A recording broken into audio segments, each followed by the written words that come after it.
Welcome back, coders, to a brand new video. Here we're going to be taking a look at something pretty exciting. It's the Division 2. There's been a ton of new information coming out of Ubisoft where they are hard at work developing the game, and some really interesting information about endgame, PvP, PvE, and the Dark Zone has come out, and I wanted to cover the top 5 reasons that Division 2 improves on the first game, and why some of the reasons that I'm very excited to be diving into Division 2. So let's go ahead and strap right in and get started with number 1. The real big star of the show and the shock to a lot of people is that there are actually not just one Dark Zone, not one big central Dark Zone. There's 3 distinct smaller Dark Zones. From what we can tell early on is that the map is going to include these 3 distinct sections, both to help alleviate some of that sameness that we got from the first game, but also give people a chance to kind of customize the experience they want to have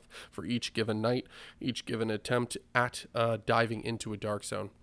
I think that's a really cool idea. For example, there's one on the far east of Washington, D.C., there's one on the far south, and there's one on the far west. The west one is kind of mostly overgrown greenery area where it looks like there's parks and things like that, so there's more open lines, but there's a lot of cover too because of the trees and the foliage. And then there's also a southern area, which is like, I believe it's an old storage station that has been taken over and kind of converted. So there's a lot of narrow corridors, indoor areas, which wasn't featured much in Division 1, just a couple buildings that were hollow and you could go inside. The ones that were there were cool, but it'll be cool to see more. And then there's also an area that we haven't seen, which is a residential area over on the far east. So being able to see those 3 distinct areas, I think, is a very big advantage that this game has. Now let's go on to number 2. Number 2 is weapon and skill normalization in those Dark Zones. And the reason I think this is so cool is an experience that I've just had from beginning to end with Division 1, which was the idea that when you were really not looking for that situation where you're being attacked from all angles by people who are just way over leveled or have figured out a perfect build, and you just want to go ahead and have that Dark Zone experience, which is still stressful, and you can take on some of those PvE enemies and other players.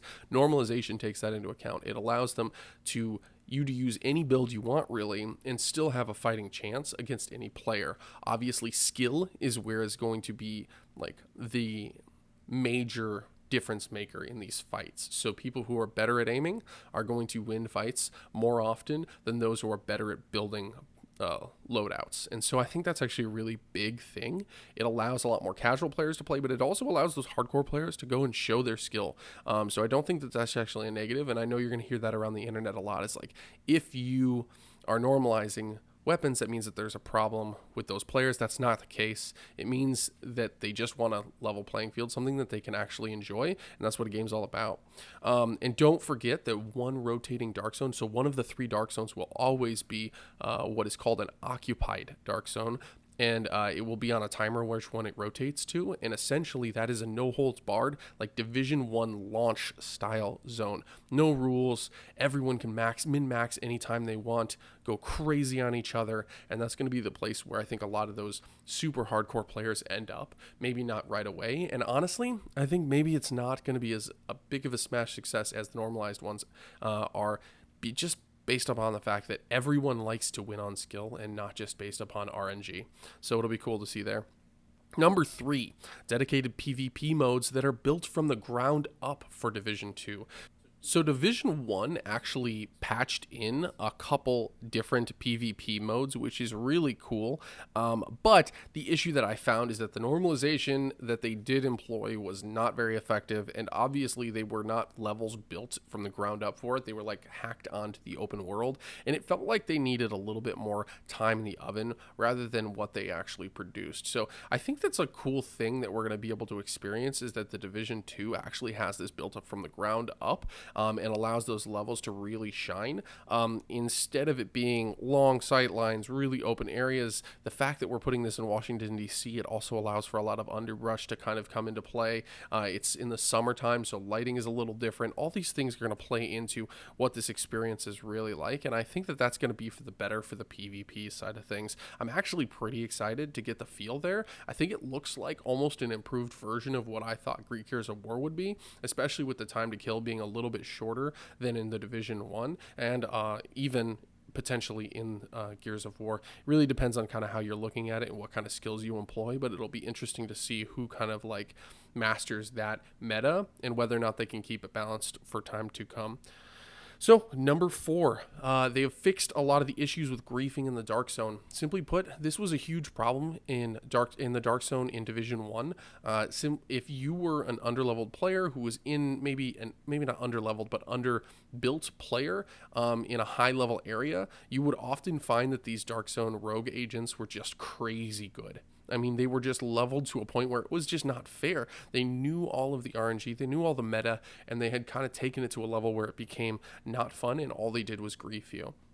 They'd kill you in the entrances, and they'd make sure that they had all the spawn points covered. They'd collapse on you quickly, and you just be in this stupid loop because you could only respawn at a couple different entrances anytime you died. And if you really wanted to go to another entrance, you had to walk out and then go back down or fast travel, and it was just a pain. It was one of those things that a lot of people just stopped trying. So it would kill the fun for the person that was trying to get into the Dark Zone and really experience it.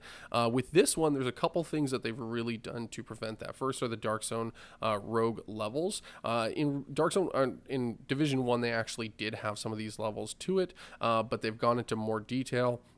There's like 4 different levels that you can go through. I don't remember off the top of my head what they're all called, but I think just Rogue, and then it was something about Disavowed Rogue, and then I think it went up to Manhunt or something like that. And you can even go to like a super light version of Rogue, which was just for stealing different places, and that's a really cool thing because now you can kind of customize the level of danger that you want to take on from other players, because those different levels will give other players in the area differing levels of information about your whereabouts, rather than it just kind of telling them, oh yeah, they're right here, come get us. The other really big aspect, and I love this, I think this is a huge improvement, because why were people spawn camping? And anybody who says that spawn camping or that says that this change is not good means that they were spawn campers. Simple as that. I just don't see that there's any sort of middle ground here. There is definitely something to be said for how awesome it is that they put some turrets that can mess people up at the entrances, so that people who are not in rogue status or trying to go and grief people can get there, and it will give them enough range to get out of the entranceway and deter those really annoying griefers away from those entrances, so those players can at least get into the Dark Zone and experience it themselves without having to server jump or go to a completely different entrance. Plus, having those 3 different ones will also help as well. So number 5 is my final one, and I think this is one of the biggest and coolest changes that is not going to be highlighted much in videos, just because of the fact that it's a subtle one, and that is less spongy enemies in PvP and PvE. The big thing here is that spongy enemies, while they're cool for the fact that they add a lot of difficulty, especially if you're getting taken on by 20 super spongy enemies, the downside is that they feel almost insurmountable, and it gets really frustrating for new players. I think the alternative for this is to make enemies that just hit very hard, but they also can't be hit a billion times. They can just be hit a handful of times, and the armor still works very similarly. So you'll still see these guys go down in a similar way, but it'll be more satisfying. The time to kill is extremely shortened, even with higher level enemies, but it'll be interesting to see how that translates to the super high level, like the heroic and legendary level type missions, because ultimately that kind of is the true test for the end game. But that is it for me today. I just kind of wanted to sum up my feelings on kind of the top 5 reasons why I'm really excited for the game. Might do a video on why I'm concerned about the game if you guys are interested in that perspective. But for right now, I wanted to keep it light, positive, and airy, and kind of touch on some of the cool changes that I think the developers are making and how they're listening to our community. So hopefully you guys like the video. Make sure to like the video if you did enjoy it. Subscribe to the channel, hit the bell to get notifications if you want to see upcoming videos about The Division and other games around the world. And remember, stay classy, coders, and have a great day.